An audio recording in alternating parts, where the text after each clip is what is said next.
Hi ಎಲ್ಲರಿಗೂ ನಮಸ್ಕಾರ. Welcome back to my channel.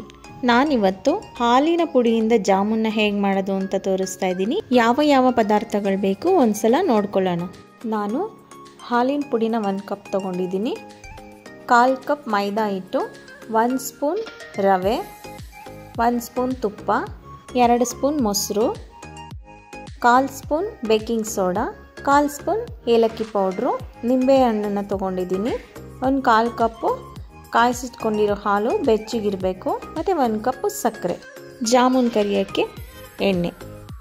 ಇವಾಗ ಹೇಗೆ ಮಾಡೋದು ನೋಡೋಣ. ನಾನು ಮೊದಲು ಸಕ್ಕರೆ ಪಾಕಕ್ಕೆ ಇಟ್ಕೋತಾ ಇದ್ದೀನಿ. 1 ಕಪ್ ಸಕ್ಕರೆ ಹಾಗೆ 1 ಕಪ್ ನೀರನ್ನು ಹಾಕಿ ಮಿಕ್ಸ್ ಮಾಡಿಕೊಂಡು 1/4 ಟೀ ಸ್ಪೂನ್ ಏಲಕ್ಕಿ ಪುಡಿನ ಹಾಕಿ 5 ರಿಂದ 6 ನಿಮಿಷ ಕುದಿಸ್ಕೊಂಡಿದ್ದೀನಿ. ಇವಾಗ ಸಕ್ಕರೆ ಪಾಕ ರೆಡಿಯಾಗಿದೆ. ಇದಕ್ಕೆ ಅರ್ಧ ಸ್ಪೂನ್ ನಿಂಬೆ ರಸನ ಹಾಕಿ ಮಿಕ್ಸ್ ಮಾಡಿಕೊಂಡ್ರೆ ಪಾಕ ರೆಡಿಯಾಗುತ್ತೆ. ಇವಾಗ ಜಾಮೂನ್ ಮಿಕ್ಸ್ ಮಾಡ್ಕೊಳ್ಳೋಣ. ಒಂದು ಮಿಕ್ಸಿಂಗ್ ಬೌಲ್ಗೆ 1 ಕಪ್ ಹಾಲಿನ ಪುಡಿನ ಹಾಕ್ಕೊಂಡಿದ್ದೀನಿ, 1/4 ಕಪ್ ಮೈದಾ, 1 ಸ್ಪೂನ್ ರವೆ, 1 ಸ್ಪೂನ್ ತುಪ್ಪ ಹಾಕಿ ಮಿಕ್ಸ್ ಮಾಡ್ಕೊತಾ ಇದ್ದೀನಿ. ನಂತರ 1 ಸ್ಪೂನ್ ಮೊಸರು, 1/4 ಟೀ ಸ್ಪೂನ್ ಬೇಕಿಂಗ್ ಸೋಡಾನ ಹಾಕಿ ಮಿಕ್ಸ್ ಮಾಡಿಕೊಂಡು ನಾವು ತೊಗೊಂಡಿರೋ 1/4 ಕಪ್ ಹಾಲನ್ನು ಸ್ವಲ್ಪನೇ ಹಾಕಿ ಮಿಕ್ಸ್ ಮಾಡ್ಕೊತಾ ಇದ್ದೀನಿ.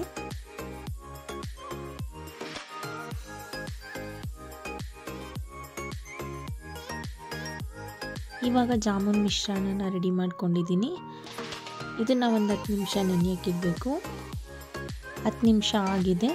ಕಾಯಕ್ಕೆ ಎಣ್ಣೆನ ಇಟ್ಟು ಇದನ್ನು ಸಣ್ಣ ಉಂಡೆಗಳನ್ನಾಗಿ ಮಾಡ್ಕೊತಾ ಇದ್ದೀನಿ. ನಿಮಗೆ ಯಾವ ಸೈಜಲ್ಲಿ ಬೇಕೋ ಆ ಸೈಜಲ್ಲಿ ಮಾಡ್ಕೊಳ್ಳಿ. ನಾವು ಉಂಡೆ ಮಾಡೋದು ಎಷ್ಟು ಸಣ್ಣ ಇರುತ್ತೋ ಅದು ಎಣ್ಣೆಗೆ ಹಾಕಿದ್ಮೇಲೆ ಇನ್ನೂ ಸ್ವಲ್ಪ ದಪ್ಪ ಆಗುತ್ತೆ. ಹಾಗೆ ಸಕ್ಕರೆ ಪಾಕದಲ್ಲಿ ಹಾಕಿದ್ಮೇಲೆ ಇನ್ನೂ ಅದಕ್ಕಿಂತ ಜಾಸ್ತಿ ಆಗುತ್ತೆ. ಆದ್ದರಿಂದ ನೀವು ಎಷ್ಟು ಬೇಕೋ ಅಷ್ಟು ಸೈಜಲ್ಲಿ ಉಂಡೆಗಳನ್ನ ಮಾಡ್ಕೋಬೋದು. ಇವಾಗ ನಾನು ಈ ರೀತಿ ಎಲ್ಲನೂ ರೆಡಿ ಮಾಡಿ ಇಟ್ಕೊಂಡಿದ್ದೀನಿ. ಹಾಗೆ ಎಣ್ಣೆ ಕೂಡ ಕಾದಿದೆ. ಇವಾಗ ಉಂಡೆಗಳನ್ನ ಇದಕ್ಕೆ ಹಾಕಿ ಸಣ್ಣ ಉರಿನಲ್ಲೇ ಕರಿಬೇಕು. ಇಲ್ಲ ಅಂದರೆ ಜಾಮೂನು ಮೇಲ್ಗಡೆ ಸೀದೋಗ್ಬಿಡುತ್ತೆ, ಒಳಗಡೆ ಬೆಂದಿರಲ್ಲ. ಆದ್ದರಿಂದ ಸಣ್ಣ ಉರಿನಲ್ಲೇ ಕರಿಬೇಕು.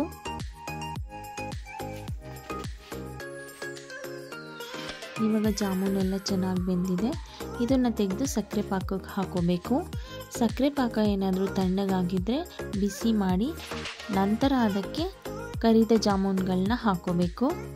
ಇವಾಗ ನಾನು ಜಾಮೂನ್ಗಳನ್ನ ಸಕ್ಕರೆ ಪಾಕಕ್ಕೆ ಹಾಕ್ಕೊಂಡಿದ್ದೀನಿ.